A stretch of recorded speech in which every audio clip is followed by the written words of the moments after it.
Kabishibai. Kabishibai. Oh, Baby Bobu. 1, 2, 3.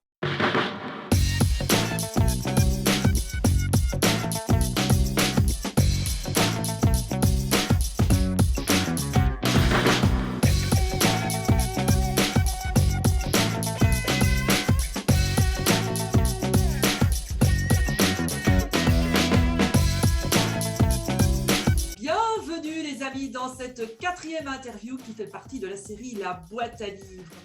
Aujourd'hui, je suis particulièrement enthousiaste car au lieu d'une invitée, ce sont 2 invités que j'ai l'honneur d'accueillir dans cette boîte à livres. Bonjour Caroline et bonjour Béatrice, bienvenue dans la boîte à livres. Bonjour Oriane. Bonjour Oriane. Bonjour à tous. Bonjour à tous.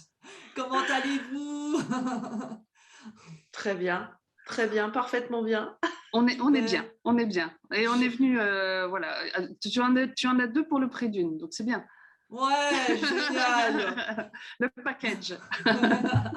J'ai ici en main ce magnifique livre dont le titre est un clin d'œil puisqu'il s'appelle La boîte à outils de la pensée visuelle. Et je peux vous dire que c'est un super bouquin, chaque page, c'est une source d'inspiration. Mais avant de continuer, pourriez-vous vous présenter car certains membres de ma communauté ne vous connaissent pas encore. Alors, dis-moi, qui es-tu, Béatrice? Bonjour, je suis Béatrice L'Huillier, je suis à l'initiative de sketchnotesfacile.com. C'est en fait une initiative qui vise à promouvoir justement la pensée visuelle et le sketchnoting en particulier, on va y venir, dans tous les pans de notre vie personnelle et professionnelle, faire en sorte que l'on se reconnecte à cette part de soi, cette part créative de soi. Et voilà, ça c'est ma grande mission dans la vie. Et j'ai eu le grand bonheur de travailler sur cette boîte à outils avec Caroline qui est venue me chercher pour qu'on coécrive cette boîte à outils. Alors, je te laisse la parole pour te présenter à ton tour. Bonjour à tous. Bien moi je suis coach, je suis coach narrative et appréciative et formée à plein d'outils, plein d'approches de coaching. Je suis facilitatrice en intelligence collective, sophrologue aussi depuis de nombreuses années et facilitatrice graphique, bien sûr sketchnoteuse puisque ce sont des approches très très communes. Comment est-ce que je suis venue chercher Béatrice? Comment ça s'est passé pour l'écriture de cet ouvrage? J'avais illustré la boîte à outils de la psychologie positive avec Béatrice Arnaud et Eric Mellet. Et puis, j'ai eu un rendez-vous avec l'éditrice chez Duno qui m'a demandé sur quelle boîte à outils je voulais travailler. Et en fait, moi, j'y allais avec l'idée de faire la sophrologie en entreprise. Et là, je ne sais pas ce qui s'est passé. Au moment d'ouvrir la bouche, j'ai prononcé le mot la boîte à outils de la pensée visuelle. Elle m'a regardée, enthousiaste, elle m'a dit « Ok, c'est parti ». La question suivante était voulez-vous le faire seul ou accompagné? Et là, j'ai dit, ah non, je ne le fais pas seule. Je sais avec qui le faire tout de suite. Donc, j'ai proposé Béatrice et donc l'éditrice a accepté immédiatement. Et là, j'ai appelé Béatrice dans la voiture. Je me souviens très bien de ce moment-là. Je dis, écoute Béatrice, voilà, il faut que tu dises oui d'abord. Dis-moi oui, s'il te plaît. Et voilà, et donc elle a réfléchi peut-être 1 seconde et demie. Et... C'est ça, à peu près. Moi aussi, je me souviens très précisément du moment où tu m'as posé la question parce que c'était pas forcément le moment idéal et puis pourtant, voilà, c'est parce que c'était toi, ça a été oui immédiatement. En tout cas, c'est une vraiment belle aventure. Dans votre ouvrage, ça se perçoit cette fluidité, cette aisance. Franchement, c'est vraiment très très chouette. Et je le recommande à toute ma communauté parce que je sais que parmi les membres de ma communauté, la plupart sont eux-mêmes coachs ou formateurs ou en tout cas impliqués de près ou de loin à tout ce qui est accompagnement de l'humain. Et là, c'est un outil vraiment que vous devez avoir. Alors, est-ce difficile de réaliser un livre à deux? Alors, ça demande beaucoup de coordination et en ça, je rends à César ce qui appartient à César. C'est vraiment Caroline qui s'est occupée de toute la coordination parce qu'en fait, ce qu'on n'a pas dit en introduction, c'est qu'on a une vingtaine de contributeurs qui ont participé à l'ouvrage, qui ont rédigé une ou plusieurs fiches. Et donc, ce travail de coordination, voilà, il peut être assez lourd, on ne va pas se raconter d'histoire.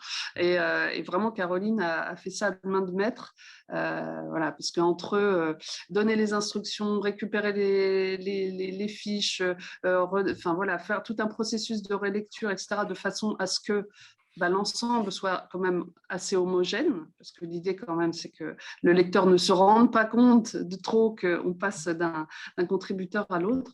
Et ce travail-là, voilà, était assez long, mais voilà. Mais sinon, on travaille toutes les deux dans la joie et la bonne humeur, voilà. C'est ça, en fait. En fait, je vais aussi rendre à César ce qui appartient à César. Mais en fait, on est assez complémentaires toutes les deux. Béatrice est excellente sur la partie technique aussi et la coordination de la journée de lancement. Et puis, à tour de rôle, on s'est challengé à avancer, puisque bah, voilà, la vie, on a sorti ce livre, enfin, on a écrit ce livre dans des périodes un peu compliquées, et donc avec des hauts et des bas. Et honnêtement, pour moi, ça a été une aventure extraordinaire d'amitié avec Béatrice. Donc, je sais que dans certains cas, ça peut être compliqué d'écrire avec un co-auteur ou une co-autrice, mais franchement, là, ça a été du pur bonheur.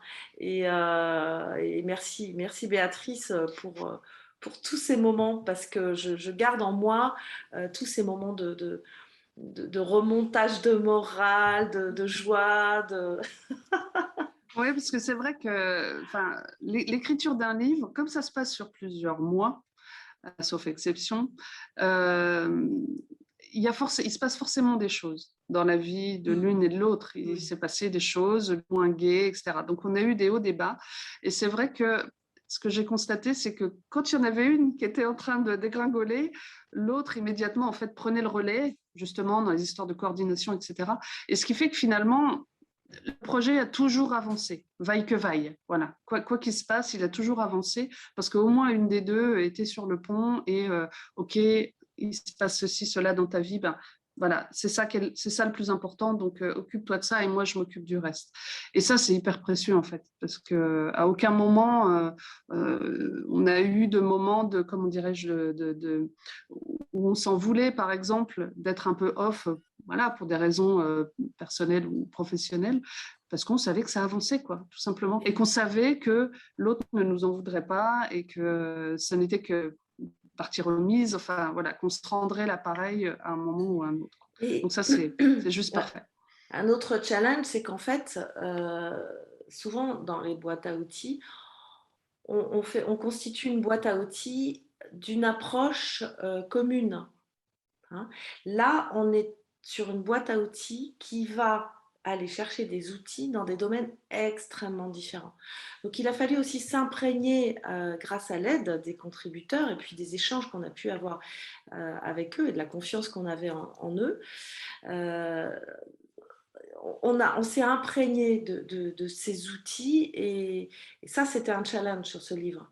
On s'est très bien répartis avec nos réseaux, avec Béatrice, la relation avec les contributeurs, la relecture des fiches. Et on a essayé d'animer cette communauté de façon chaleureuse, amicale voilà, et dans la durée. Et ce qu'il faut dire aussi, tu précises là, Caroline, c'est que quand on était dans ton petit studio en train de se dire qui est-ce qu'on pourrait inviter et quelles pratiques on pourrait mettre en lumière, etc., ça paraissait très simple en fait sur le papier. Tu vois. Et puis quand ensuite il s'est agi de se dire bon alors attends, qui on pourrait appeler pour faire ceci, cela. En plus les gens sont pas toujours disponibles, sont pas toujours OK pour écrire une fiche, ils n'ont pas forcément la disponibilité, etc.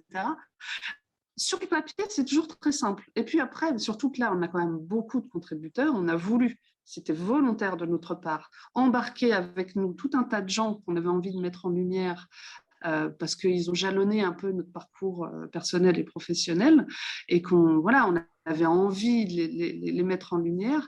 Ben, tout ça, voilà, ça demande du temps, de l'énergie, etc. Mais toujours, effectivement, on a toujours essayé de faire en sorte que ça soit notre image, je crois, sympa, cool, pas trop prise de tête, et le tout en respectant voilà, les délais qu'on se donnait. Même si, bon, le Covid étant passé par là, le livre aurait dû sortir plus tôt et finalement, ce que nous avait expliqué l'éditrice, c'était pas plus mal qu'il soit sorti un peu plus tard parce que s'il était sorti en pleine crise du Covid, il n'aurait certainement pas eu le succès qu'il a eu. Et la joie aussi de l'avoir sorti juste après le Covid, c'est que normalement, sur cette première de couve, il n'y a juste que cette boîte colorée. Et là, la dernière réunion, on a dit non, mais là, c'est bon, il faut qu'on soit dans la joie, il faut sortir de la boîte. Et c'est vraiment l'état d'esprit de la boîte à outils, de la pensée visuelle, c'est de sortir de la boîte. Et donc, on a proposé d'avoir des visuels comme ça, de ce type-là. Ça a été validé, mais instantanément. À l'arrache. À l'arrache. Et voilà, l'éditeur a dit OK. Et on était vraiment très, très heureuse de voir que voilà, on nous avait donné l'autorisation de sortir vraiment de la boîte. Et je crois que ça, il faut remercier la Covid. Ouais, super. Et moi, je trouve que votre ouvrage, c'est vraiment un bel exemple aussi d'intelligence collective, d'une création collaborative. Il y a vraiment cet esprit de communauté qui est également dans ce livre. Et je dirais que ça va sûrement inspirer plein de personnes qui vont regarder cette interview ou d'autres que vous avez déjà faites, parce que je sais que vous en faites d'autres. Ouais, moi je suis vraiment très étonnée parce que j'ai des personnes que je n'ai pas vues depuis 20 ans parfois, qui sont dans des domaines très différents du mien, qui me contactent en disant ah j'achète la boîte à outils, la pensée visuelle, ça va servir à un tel, ça va me servir dans tel domaine, etc. Et j'avais pas du tout envisagé que ça puisse servir aussi largement en fait. Donc c'est vraiment intéressant. Et d'ailleurs, ça m'amène justement à ce titre. Pourquoi la pensée visuelle et pas le sketchnoting? Parce que la pensée visuelle, ça englobe tout un tas de pratiques, dont le sketchnoting. Le sketchnoting en fait partie. C'est donc un grand domaine, un ensemble de pratiques où on va utiliser des outils visuels, la plupart du temps faits à la main, pour justement mieux communiquer, mieux enseigner, mieux travailler en groupe, se ressourcer, se relaxer. Donc, c'est tout un ensemble de pratiques qu'on a mis dans ce livre et le sketchnoting en fait partie. C'est la difficulté justement par rapport à la pensée visuelle. C'est une des raisons pour lesquelles ce livre peut être intéressant. On parlait de pensée visuelle, mais en même temps, on se posait la question régulièrement. En tout cas, moi, quand je faisais des présentations pour mes clients, je me disais, mais comment présenter la pensée visuelle? Et cette question revenait souvent. Mais qu'est-ce qui rentre dans le champ de la pensée visuelle? Et alors, je dis, il y a tel outil, telle approche, tel outil, telle approche. Donc, je faisais des slides en mode mind map, justement, pour présenter les outils de pensée visuelle. Et puis, à un moment donné, c'est dit, mais finalement, il n'y a pas d'ouvrage qui reprend la totalité, entre guillemets, parce qu'on en découvre encore ces dernières semaines, des outils qui peuvent rentrer dans ce champ. Alors parfois, on s'est autorisé des petites sorties de pistes en mettant des outils qui ne sont pas complètement dans le champ de la pensée visuelle, mais qui sont amis et qui sont... voilà, on s'est autorisé ça avec Béatrice. Parce que la pratique nous intéressait, parce qu'on trouvait ça sympa, parce qu'on malgré tout, on trouvait ça intéressant de par les objectifs que ça permettait d'atteindre. Donc voilà, effectivement. Mais on est très, très, très contente. Enfin, une fois qu'on l'a eu entre les mains, quand même, faut le dire, on était très contente quand même d'être arrivée au bout, d'avoir réussi. On sait bien que c'est pas exhaustif, mais en tous les cas, on nous a plusieurs fois dit « Ah, enfin, un outil qui résume, qui compacte, entre guillemets, l'ensemble des pratiques. Et la plupart des gens nous disent « Ah, mais moi, j'ai découvert tel truc, je connaissais déjà ceci, je connaissais déjà ça, mais je ne connaissais pas ça et je l'ai expérimenté, et ça marche super bien, merci beaucoup. » Et ça, c'est la plus belle des récompenses, c'est d'avoir réussi, en fait, à mettre en lumière à la fois des pratiques que certains connaissaient déjà. Par exemple, le mind mapping, ça a commencé à bien diffuser. Et puis d'autres, un peu plus... Créatif. Un peu plus, voilà.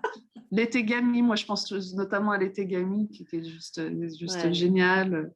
Enfin, voilà, vous découvrirez tout ça dans la boîte à outils. D'ailleurs, En fait, c'était intéressant. De présenter le Kamishiba, waouh, ça m'a impressionné, ça. Moi qui me suis toujours intéressée aux marionnettes et tout, je ne connaissais pas, en fait. Dans nos différentes recherches, c'est vrai on est allé piocher aussi des approches qui peuvent être introduites dans le champ de l'entreprise, dans des champs collectifs, dans l'éducation, et qui permettent de présenter les choses sous un angle un peu différent, c'est-à-dire que les slides. Oui, le Kamishibai, c'est intéressant parce que c'est une approche, comme les tegami d'ailleurs, qui vient du Japon, donc d'une autre culture, et qui vient nourrir une façon différente de présenter un sujet en entreprise, dans le champ de l'éducation, de l'enseignement. Pour sortir un peu du mode classique, projection slide, etc. L'idée aujourd'hui, c'est de réengager les gens, les participants d'une réunion, d'un atelier, en les motivant, en rendant les présentations attractives. Donc, en effet, le Kamishibai, on utilise un petit théâtre, on dessine et on présente différents récits, différents moments d'un récit pour présenter un sujet et pourquoi pas le faire pour présenter une stratégie, tout simplement. Super intéressant. Et donc, ce livre, comme vous le dites si bien toutes les deux, ce n'est pas finalement un livre pour apprendre à dessiner ses idées, mais c'est une collection d'outils visuels qui peuvent s'appliquer à toutes sortes de situations. On est vraiment sur un public très large, que ce soit dans le domaine des organisations, de l'enseignement, dès lors qu'on est dans l'animation, dès lors qu'on est dans le fait d'embarquer des gens, d'utiliser ces outils visuels pour rendre attractif un sujet. On est dans le champ de la communication visuelle. Alors, dis-moi Béatrice, quel est ton outil préféré parmi ces 63 outils ? Ça n'étonnera personne, parce que mon outil préféré, c'est le sketchnoting, cette technique de prise de notes qui mêle des éléments visuels et textuels et qui permet pour soi, à la base, de mieux mémoriser, par exemple, une conférence, une formation, une réunion. Donc ça, j'ai envie de dire, c'est mon chouchou.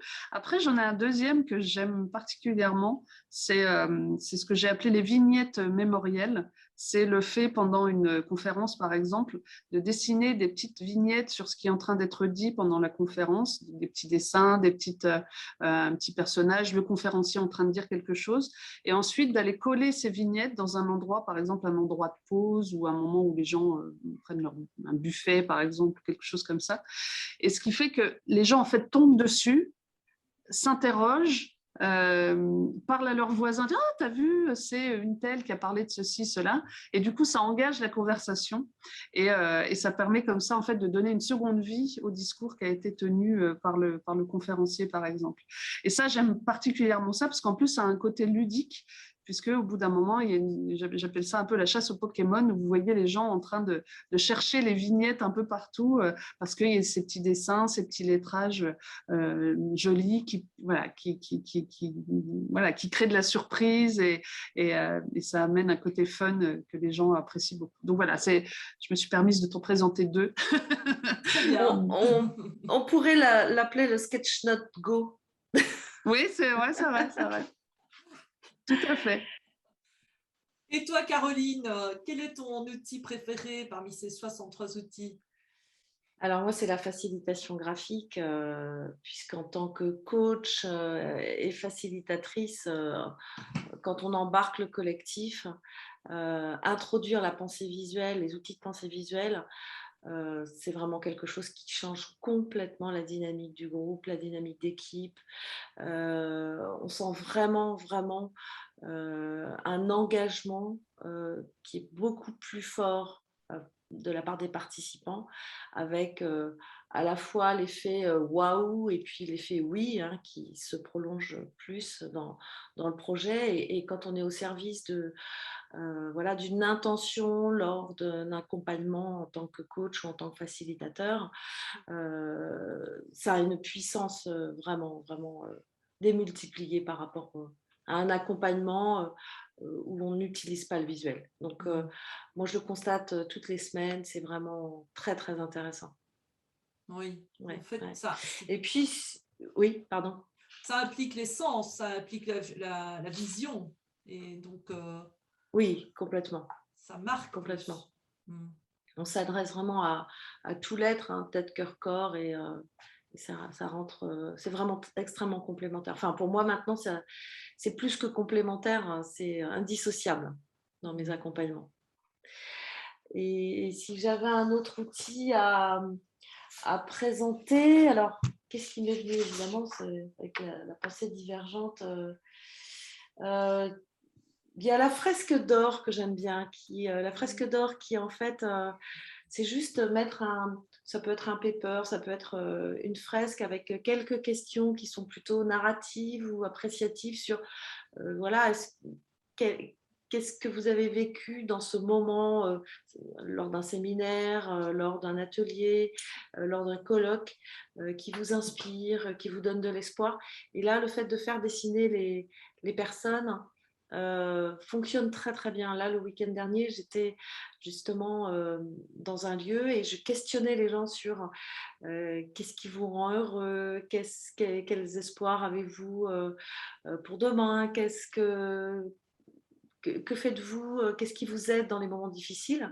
Donc là, j'active à la fois ma casquette de coach et là, je dessine immédiatement en live. Euh, et ça, forcément, de 7 ans à 77 ans, les gens viennent, ils sont attirés, répondent et ils ressortent avec cette sensation d'avoir avancé dans leur vie, de s'être posés sur des questions fondamentales. Et j'ai fait du coaching, voilà, c'est une forme de coaching visuel, mais avec cette modalité de fresque d'or, quoi. Oui, Ça rend vraiment très bien. on pourrait dire que c'est une forme d'ancrage, Ah oui, oui, dans les oui, deux bien sens sûr. du terme d'ailleurs. C'est ça. Évidemment, en plus, ils repartent avec les photos parce que ils veulent absolument prendre des photos de ce qu'ils ont dit. Certains enfants revenaient en voyant leurs parents en disant venez, venez, devine ce que j'ai dit en montrant les dessins. Non, non, ce sont des outils. On découvre avec Béatrice, on découvre au quotidien en fait des nouvelles façons de pouvoir utiliser les outils de pensée visuelle. Et là, j'ai encore une, deux fiches en tête qu'on pourrait ajouter pour la prochaine édition. Oh, ce sera plus 63, mais peut-être plus. 65 au moins. Bien, eh bien, on arrive tout doucement à la fin de cette interview. Alors, avant de clôturer, est-ce que vous donnez des formations? Je sais que vous en donnez, hein. Est-ce qu'il y en a une qui est prévue prochainement pour l'une ou l'autre, ou pour les deux? Eh bien, ouais, je vais commencer. Moi, Mmh. j'ai un programme de formation en ligne, un programme d'accompagnement qui s'appelle Devenir sketchnoteur, comme son nom l'indique. Tout est dans le titre. C'est pas seulement une formation en ligne, il y a une partie formation en ligne, mais il y a surtout un accompagnement où chacune des réalisations des personnes qui s'inscrivent sont commentées de façon à faire progresser les gens et effectivement à les faire progresser. Puis en plus, ils rejoignent une communauté.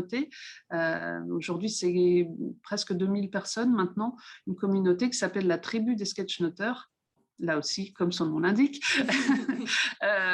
voilà, où on se retrouve entre, comme je le dis très gentiment, entre doudingues du feutre, entre passionnés de sketchnoting, pour échanger, pour continuer les échanges, pour faire des exercices ensemble pendant des sessions de groupe, donc, qui sont animées tous les 15 jours, donc soit par moi-même, soit maintenant par une camarade facilitatrice graphique, et on accompagne comme ça les gens dans leur premier pas dans le sketchnoting jusqu'à certains se professionnalisent. Et puis j'ai également un programme de professionnalisation justement pour accompagner les personnes qui voudraient en faire leur métier. Donc n'hésitez pas, rejoignez-nous sur le site Sketchnotes Facile ou sur le groupe, d'ailleurs le groupe Facebook Sketchnotes Facile également. Vous pourrez comme ça entamer les discussions. Génial. Béatrice a un vrai talent de coordination de tribus, voilà, donc c'est très, très chouette. Moi, en ce qui me concerne, donc j'anime des formations qui sont sur 3 jours principalement, qui s'adressent à tout public, hein. Ça peut être des particuliers, beaucoup de professionnels, bien sûr. Donc, ce sont des formations sur 3 jours que je donne en distanciel, vu ce qui s'est passé ces derniers temps. Voilà, ça fonctionne très, très bien. En présentiel, donc je reprends en 2002. Et puis ensuite, des journées d'approfondissement, de training. Et ces ateliers, ces formations s'adressent beaucoup aux professionnels du monde des organisations, de l'entreprise, mais aussi de l'éducation.